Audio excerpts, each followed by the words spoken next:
नमस्कार, रणरागिणी न्यूजमध्ये आपले स्वागत। कल्याणी नगर येथे नवदुर्गा सन्मान सोहळा अत्यंत भव्य आणि उत्साहपूर्ण वातावरणात पार पडला। या कार्यक्रमाचे आयोजन पुणा ड्रायफ्रुट्स कल्याणी नगर यांच्या वतीने माननीय गणेश साळुंखे आणि सौ सुवर्ण साळुंखे यांनी केले। या सोहळ्यात समाजातील विविध क्षेत्रात काम करणाऱ्या महिलांचा सन्मान करण्यात आला।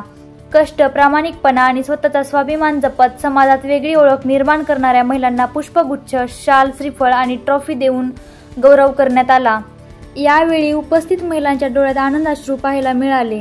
कार्यक्रमाला वास्तुतज्ञ आनंद पिंपळकर, विशाखा गायकवाड, संजीवनी कदम, शैलजा भूमकर, मानसी पवार, मिनल सरवदे, रश्मी गुप्ता यांसारखे मान्यवर उपस्थित होते। या सोहळ्याचे वैशिष्ट्य म्हणजे उद्योजकतेसोबत सामाजिक कार्य हे दुर्मिळ उदाहरण समाजासमोर आले। महिलांच्या प्रगतीला हातभार लावणारा आणि त्यांना योग्य व्यासपीठ देणारा हा सन्मान सोहळा भविष्यातील पिढ्यांसाठी आदर्श ठरेल, असे सर्व मान्यवरांनी सांगितले।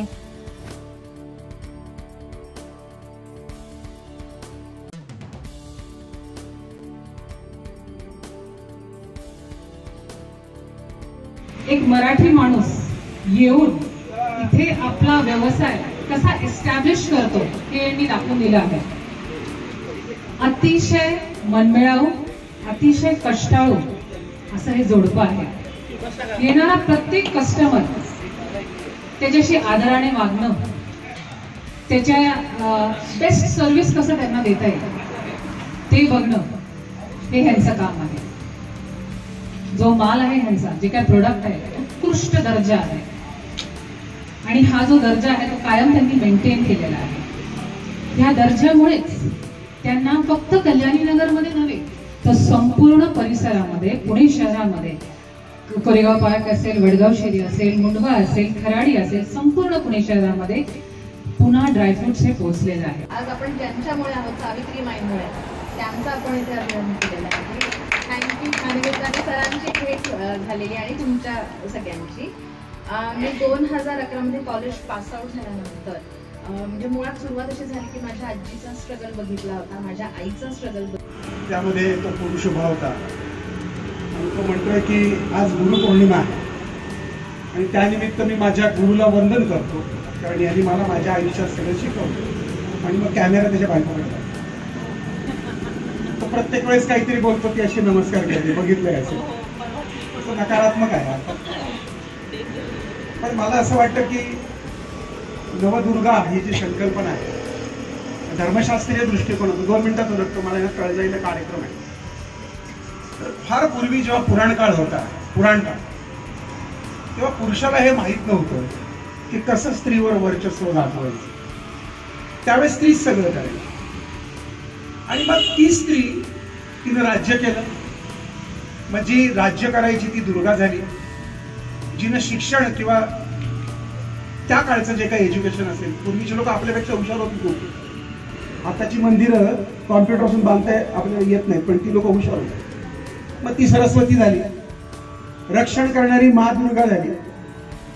नवदुर्गांमधल्या नवदुर्गांमध्ये मा धुमावती बघा किंवा काली बघा, आणि या सगळ्यांचा जर नीट अभ्यास केला तर लक्षात येतं की जातीची संकल्पना पण त्याच्यामध्ये, म्हणजे एकीचं तर वाहन गाढव आहे, गाढव म्हणजे जी वडार समाजातली स्त्री आहे तिला सुद्धा त्या ठिकाणी त्या देवीचा दर्जा दिला। कालांतराने यांची राज्यमोठी निर्माण केली।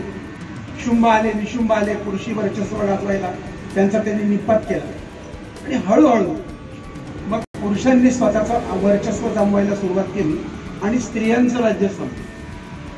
ही पुराणातली स्थिती आहे।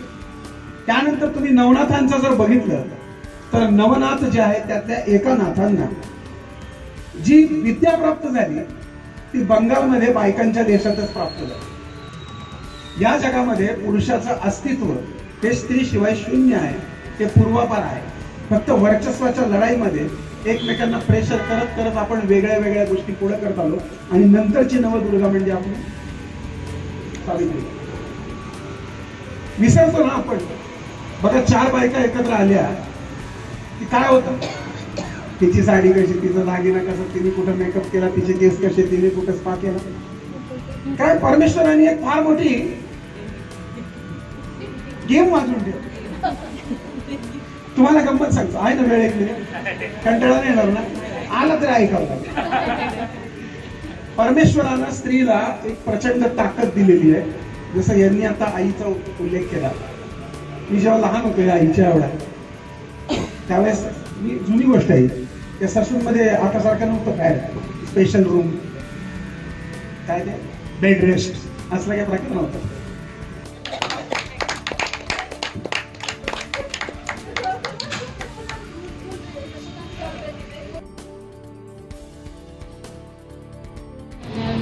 Just 1 week back when I visited, right, and somehow I felt that I should visit today, right, and my mom was surprised, right, how come I'm very not so conservative, right, so how you are going and all, but there was something that I felt that I should visit here, but there's a lot of positivity here, lot of smiling faces. I feel like this is like one family. अशाच ताज्या बातम्या पाहण्यासाठी आमचे YouTube channel Ranragini news like, share, subscribe करा. धन्यवाद.